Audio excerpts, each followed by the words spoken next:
This week's Global Travel Update presented by Rosetta Stone, helping you speak freely worldwide.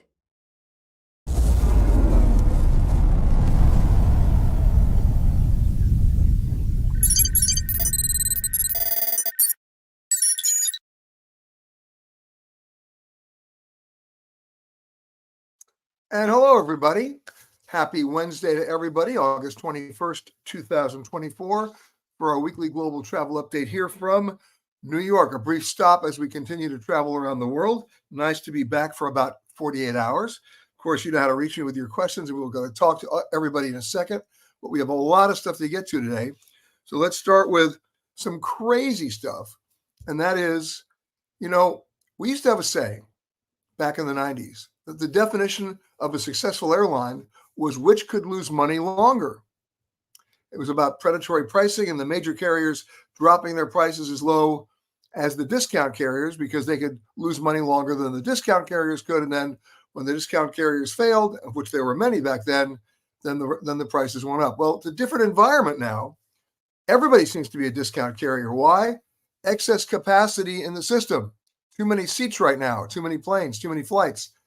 We're seeing that starting earlier this month. We're going to see it starting with fares in the next couple of weeks, and they'll probably sustain those low fares throughout the rest of the year. But what does that mean? Well, the ultra low-cost carriers, their costs aren't ultra low. They have to spend the same kind of money that the majors do, even if their fares were lower. And the fares from the majors are coming down because of excess capacity. So what are airlines like Spirit and Frontier doing?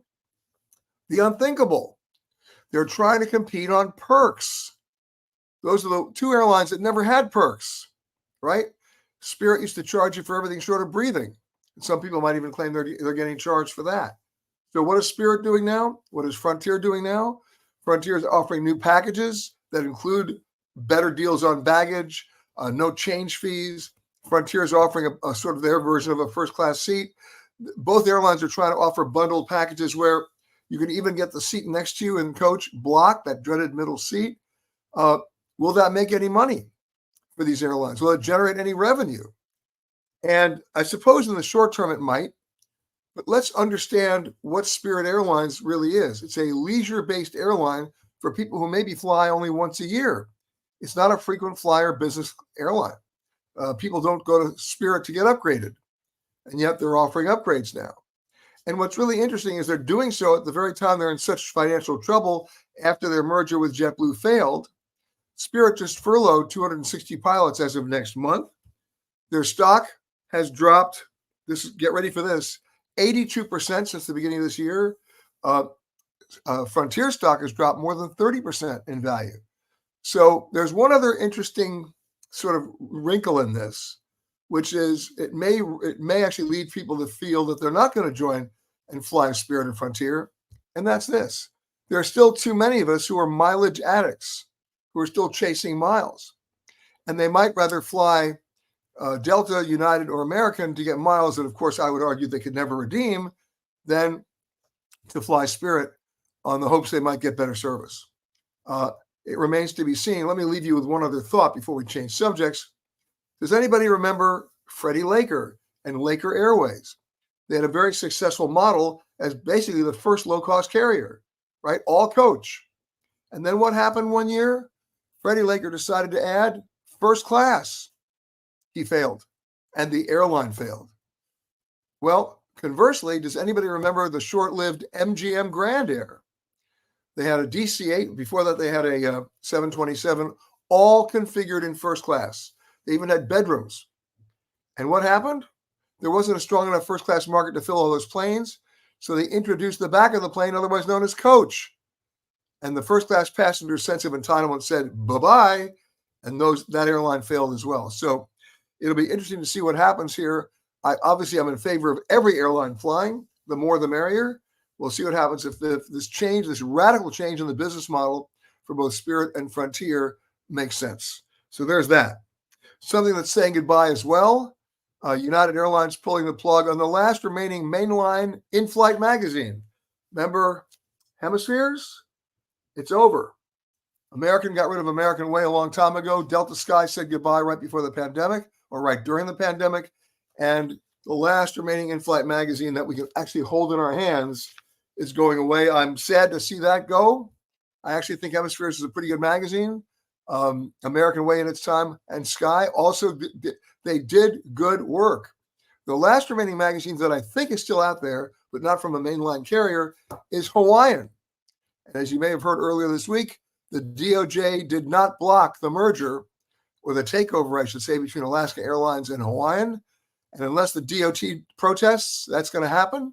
And if it happens, that magazine is going to go away too, along with Hawaiian as we know it. They're moving all of their operations to Seattle. That's where Alaska is based. There'll be a Honolulu base, but the Alaska identity stays with Alaska. The Hawaiian identity may stay with Alaska. We will see what happens in that highly competitive mainland to Hawaii routes. Remember, every airline flies it. American, United, Delta, Southwest, Alaska, and of course, Hawaiian. So let's see what happens there. We'll stay on top of that because the DOT may have something to say about it in terms of frequencies and slots and basic capacity. So stay tuned on that. The one place that may suffer in this deal is the one place that most of you don't even know that Hawaiian flies it. It's the South Pacific. It's Guam. It's American Samoa. It's some other islands in the South Pacific that really get their service from Hawaiian.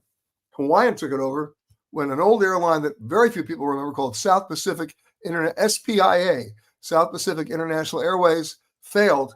They took those routes over, and they've been very successful on those routes because they're the lifeline airline to those islands. So we'll follow that as well. Okay, a couple other things before we get to your questions. I've been getting this question a lot lately, and I can answer it. The question is, why is it that when I book a hotel room online, I always get a crappy room? Very simple. Two things. One, you don't have a conversation with anybody at the front desk till you figure out what kind of rooms you're going to get, where they're located, how close to the ice machine, the elevator, or the garbage dump. Because when you book a room online, what you're getting is the house. It's a run-of-house room, which is the least desirable rooms are unloaded to people who book online. So if you're going to book a hotel room online, and many of you still do, you owe it to yourself to then have a conversation with the hotel to see what the room is, and maybe they can move it. Otherwise, you'll be next to the trash compactor at 3 a.m. So remember the words run of house, not your friends. Some Boeing uplinks and updates. Still no good days for Boeing. We're still reeling from the NTSB hearings. Of course, we've been reporting on that. But in addition to that, remember the Starliner with the 2 astronauts? They were supposed to be up there about a week. They could be up there for the rest of this year. Another problem with Boeing. They built that thing. And how do you get them down? They basically scrubbed a lot of missions before they got them up, and now they can't get them down. Crazy and a little scary. And then, just as scary, cracks now appearing on the test models of the Boeing 777, the latest version, of which there are a couple. And that fleet has now been grounded. Who's going to be inspecting that fleet? Boeing? I hope not. So we'll be staying on top of that story for you as well. Here's one little milestone you may want to celebrate or not. TSA PreCheck now has 20 million members. Yikes. Great concept. They just need the agents and the machinery to support it. I'm still a fan of Clear whenever I can use it, even though they've been having some staffing issues. Let's see what happens there as well. But 20 million PreCheck members. All right. A couple of other stories I wanted to share with you. And this one, it just makes me crack up. I'm going to give you the original story that I covered back in the 80s, back at Denver Stapleton Field, before it became DIA and moved, right? This story actually happened. It happened. Continental Airlines was out of Denver. There was a flight that was supposed to leave. Huge line at the gate to board when they canceled the flight. And the one gate agent was trying to help people rebook. And all of a sudden, this very abusive, aggressive first-class passenger muscles his way through the line and pushes people away and slaps his ticket down on the counter of the gate and says, I've got to be on that flight, and it's got to be first class. And she says, sorry, sir, but I'm trying to help all these people. I will get to you. I will help you out. And he looked at her and he said, do you have any idea who I am? And this gate agent, I love her, without hesitation, reached down under the counter, pulled out the microphone for the PA system, which went all over the airport, and said, if there's anybody here at gate 67 to help us out, we have a passenger here who does not know who he is. Everybody laughed, and he then said the F word. He said, blank you. And without hesitation, she looked at him and smiled and said, I'm sorry, sir. You're going to have to stand in line for that too. Love that one. Well, listen to this one. This happened at Delta the other day, and it happened, I don't know really where it happened, but our good friend Gary Leff reported on this. I'm going to share it with you. A passenger on a Delta flight comes up to the gate and is really angling for an upgrade. And what does she say? She says, oh, I went to high school with Ed Bastian. Ed Bastian's the CEO of Delta. And you know what the gate agent said to her? Without hesitation, she said, you should have kept in touch. We love that. We love that. Okay, here's one that comes on the I told you it was going to happen category.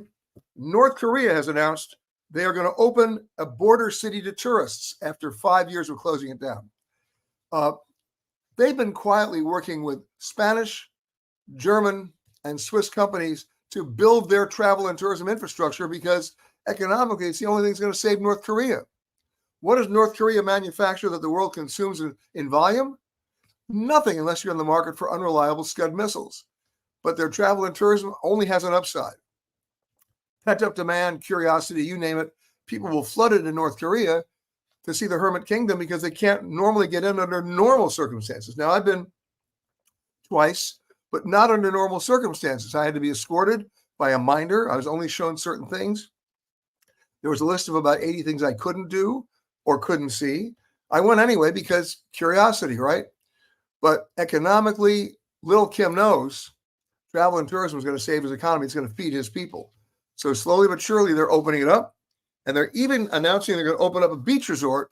They'll first open it to Russian tourists. So that remains to be seen how good that's going to be. But let's see the fight over the beach chairs there. But in any case, watch this space because in the next 3 to 5 years, North Korea is going to open. Count on it. Okay, here's one for you, which gives you an interesting idea about statistics. Maria Brañas Morera, the world's oldest known living person, has now died at the age of 117. She was in Spain. But we did some research.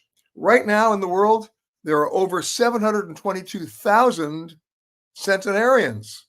That's right, folks aged 100 or older. And with 108,000 of those 722,000 in the U.S. Now, there's something called a supercentenarian. Say that 3 times fast. Those are folks aged 110 or older, and there are about 250 of those worldwide. Who knew? So congratulations for the record holder, even though she's no longer with us. All right. Now, let's go say hello to some folks. But before we do that, a couple of housekeeping notes. Our show, Hidden Belize, is on the air now and premiering next month. Starting September 8th or September 9th, check your local listings on PBS, is the latest in our Hidden series and the first one to be shot in the United States. It's called Hidden Coastal Mississippi, right? It's called America's Hidden Coast, Mississippi. Let's roll the trailer. This wooden schooner was only put in the water back in 1989, but it was built from the original plans of much older oyster schooners, the ones they used to call white-winged queens, launched at the turn of the last century. And once you're aboard, you get to experience the coast like fishermen did centuries ago. At one time, Biloxi was known as the seafood capital of the world, with the oysters and the shrimp that were trucked and trained up to the northeast. And they built these boats to fish in shallow waters. And they sailed them because they didn't have a motor. And they were at the mercy of the wind. When you're out of the harbor, they put you to work, hoisting the sails that actually gave these white-winged queens their name. Now it's time to start pulling them up. Just keep it looking level like that, and we're doing good. Getting too hard, holler. It's getting a little tough, but I got it. What are you laughing about?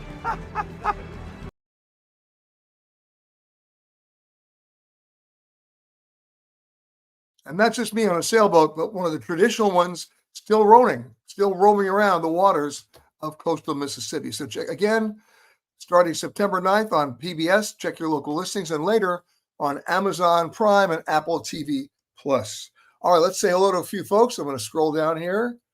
Give me a second here. All right, Harriet and Jim, once again, numero uno from Richmond, Virginia. Our friend Mr. Cooney, he's in Las Vegas. I won't ask any questions. All right, Melanie's saying, greetings from Miami. Thankfully, hurricane-free so far this season. I hate to tell you, Melanie, the season is young. NOAA and the National Weather Service, they have a reason to believe it's going to be a higher than normal frequency of named storms. So we all cross our fingers on that.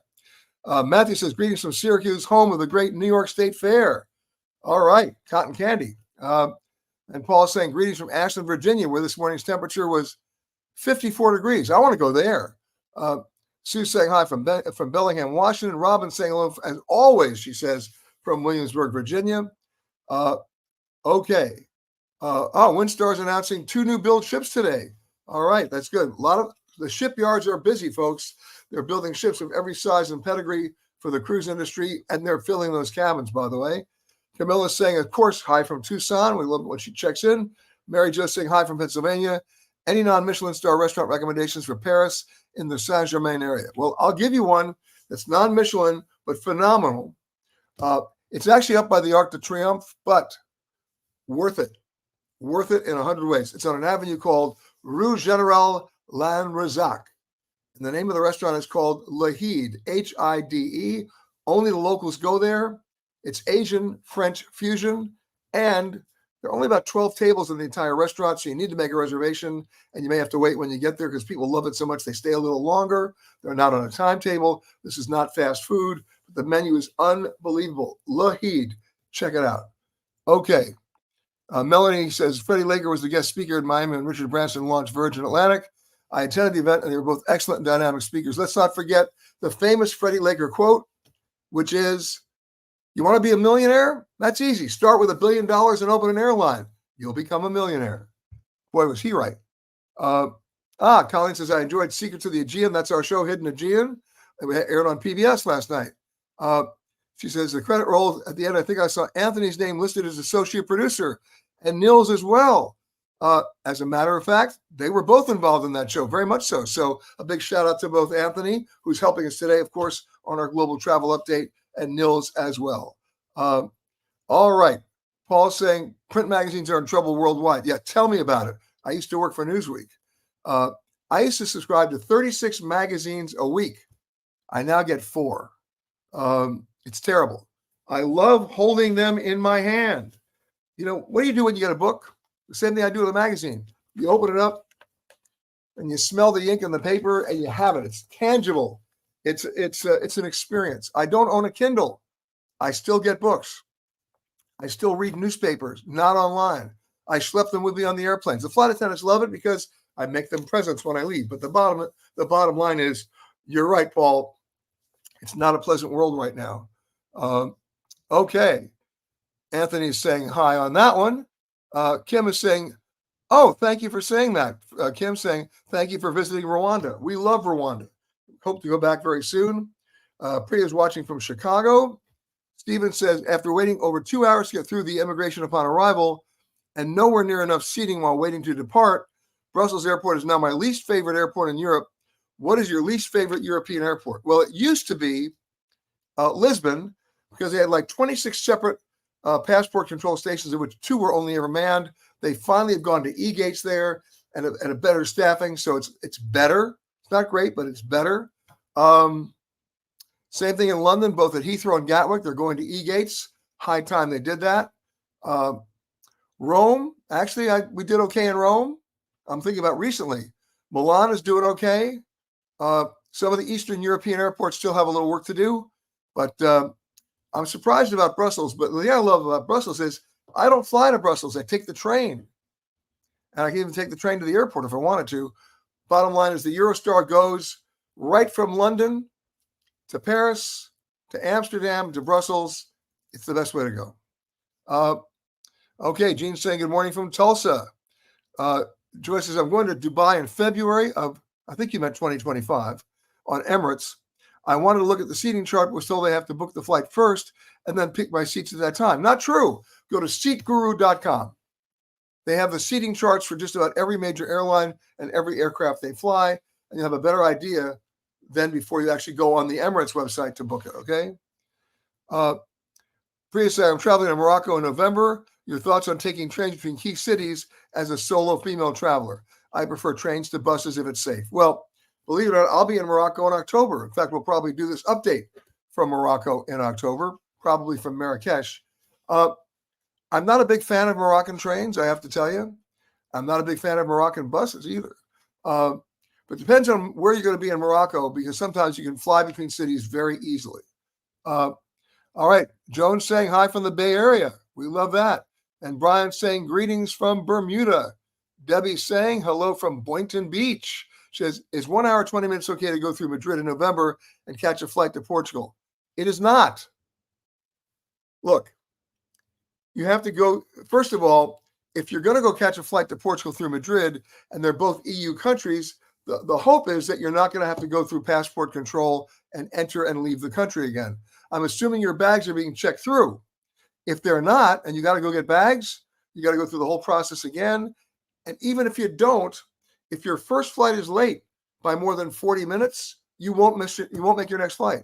You got to give yourself 2.5 to 3 hours between flights. Otherwise, you're doing damage to yourself by definition. Okay. Brian says Istanbul SAW airport is the worst. Yeah, it needs some help. Of course, it's not the new Istanbul airport, which has its other problems. It's so big, there's still not enough gates, right? It's a brand new airport. They're still busing people in from remote terminals. But in any case, SAW is an airport mostly used by discount carriers, by the way. There's an airline that flies out of there, which I am not a fan of. You may have taken it, called Pegasus. Good luck. Okay. Jeff is saying, you mentioned new ships in production. As new ships start sailing, are older ships being retired or the ports just getting more crowded? Okay. And you ask another question about international management. Let's talk about shipping and tonnage. There are a lot of ships that said goodbye prematurely during pandemic. They still had a good 8 to 10 years of useful life, but they were basically scuttled anyway because it became untenable financially for cruise lines like Carnival to keep them. Now, when a new cruise ship enters the fleet, that doesn't mean they retire another one. They may reposition it. They may reflag it to another brand within their company. Remember, Carnival has many brands. So does Royal Caribbean. So does even MSC, right? Or they may sell it to a third-party cruise line that's a much smaller cruise line somewhere overseas. It all depends on the age of the ship. Most ships have about a 25 to 30-year useful life commercially. There are some ships that exceed that. One in particular, we've done a story on it. It's still floating, although it's not sailing right now. It's being laid up for the moment. It's the Astoria. The Astoria, for those of you who don't remember, has had 11 different names and 9 different owners. Most of you who are over the age of 50 will remember it as the Stockholm, which in 1956 collided with the Italian flagship of the Italian fleet, the Andrea Doria, and the Andrea Doria sank. The Stockholm was badly damaged but repaired and still sails today more than 70 years later. How about that?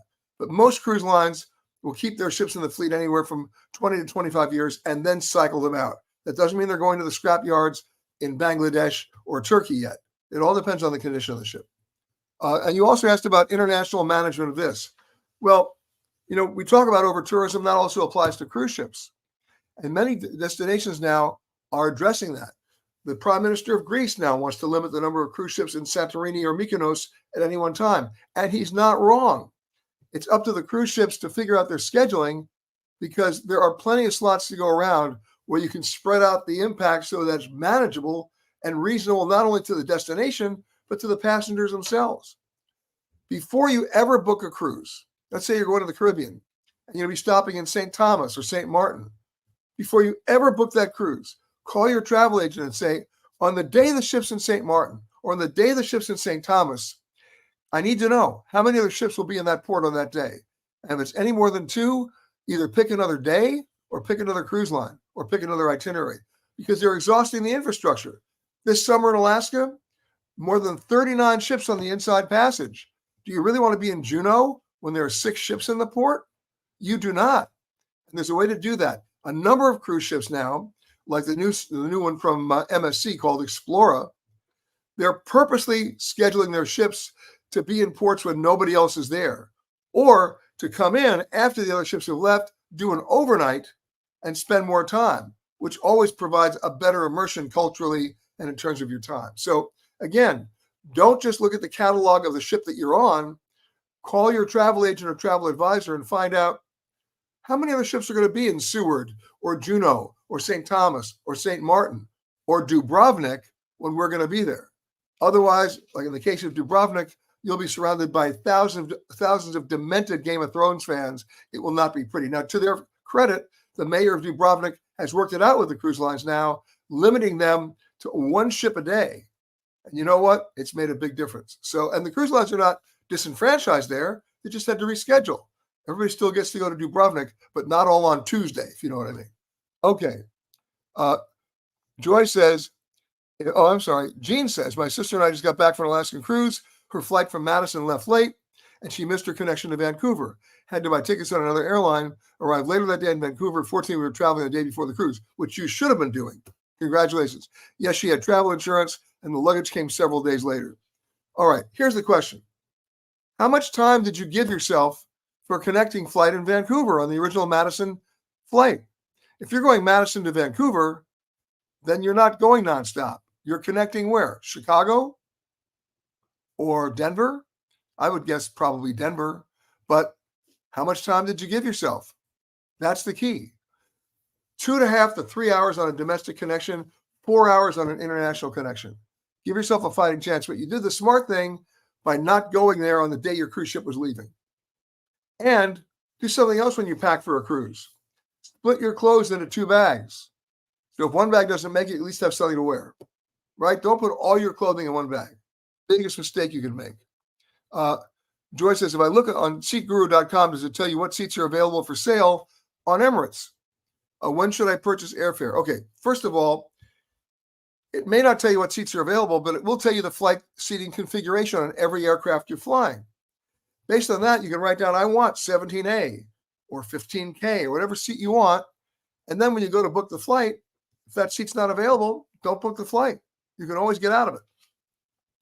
Okay, you say, when should I purchase airfare for February to Dubai? That tends to be somewhat of a more popular season. Right now, you can own Dubai because it's 108 degrees there today. But normally, February is a very busy time of the year. You're not going to get too many discounts by booking in advance. But every day that you wait, airfares could go up between 3 and 4%. So it's already almost September now. You're almost in the 90-day, 120-day window. Start looking now, right? But under no circumstances do you book after the end of September. Okay, Michael says, I'm going to the Maldives, April 2025. Any suggestions for a stopover location?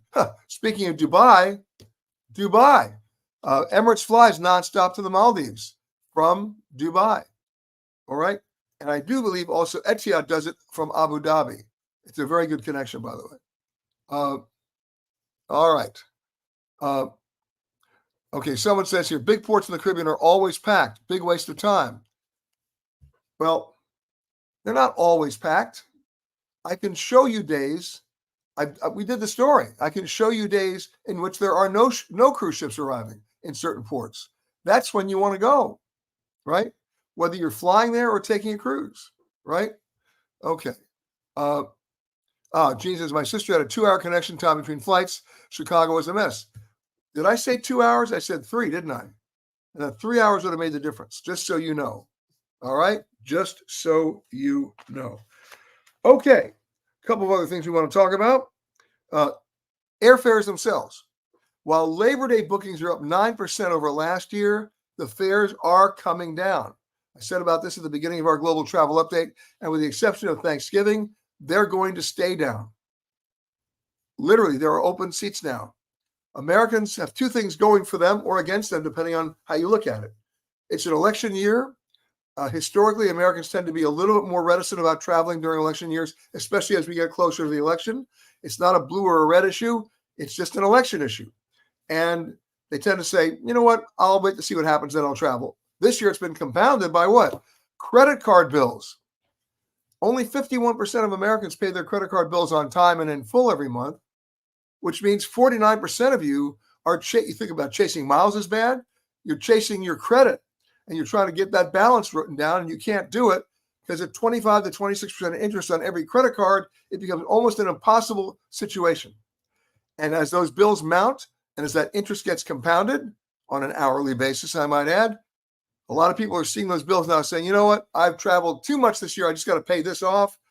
And they're going to try to do that, and they're going to defer their travel until next year. But if you've been one of the good guys and you paid off your credit card bill in full every month, you know what? It's becoming a buyer's market for the rest of this year. The airlines may be having a really bad fourth quarter. You can have a great fourth quarter with lower fares and extra space on the plane, with the exception of Thanksgiving between now and the end of the year. All right, let's go to the photo of the week.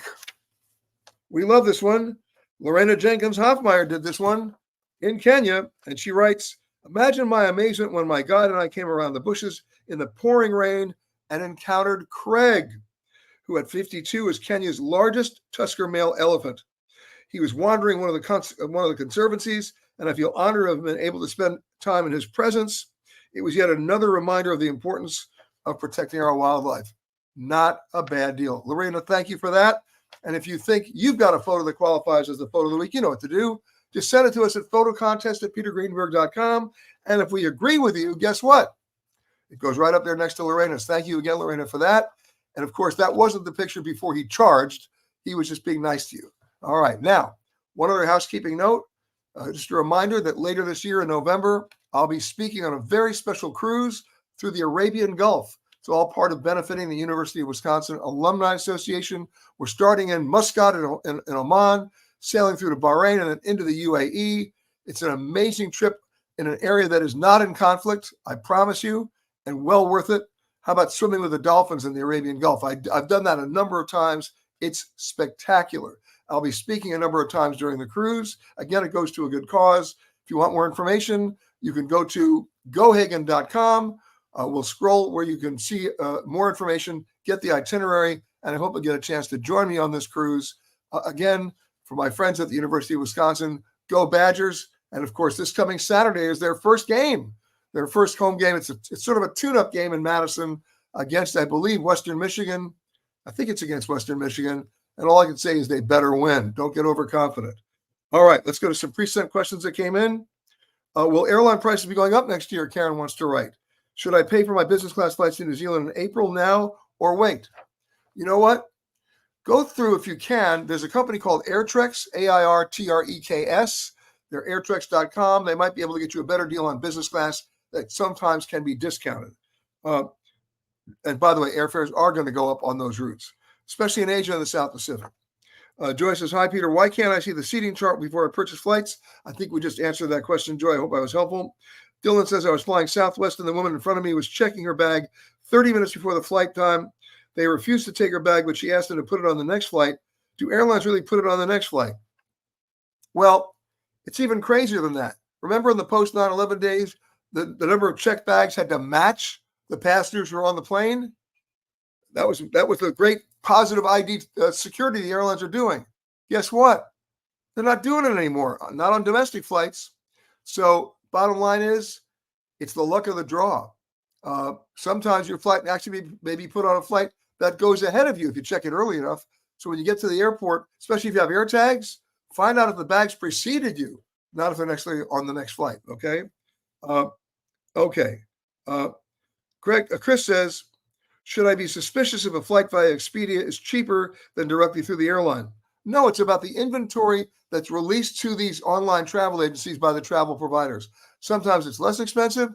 Sometimes it's more expensive. Erica says, why is it so cold in planes? Not only is the air dry, but it's so crazy cold in a plane. you're right. They've never been able to regulate it properly. My wife now makes me wear, even in summer, we come on the plane with a vest, one of those padded ski vests, which I wear on the plane because you combine the dry air with the cold air, you have a cold waiting to happen. So I agree with you, Erica. It's not ideal. Most says I have a U.S. passport flying to Thailand. Thailand requires you to have a valid passport 6 months after entry. I've been telling you that a lot. So I need to renew my passport, but I also need to purchase tickets before the flight prices go any higher. So here's what you do. Purchase a refundable ticket, right? One you can refund tomorrow. Take that to the passport agency. In fact, if you do it right, buy that refundable ticket maybe for 10 days from now. Take it to the passport agency and ask for expedited service. Get the passport, refund the ticket, then buy the ticket you want. That's my advice for today. All right. One last note, of course, Hidden Belize on PBS and Amazon right now.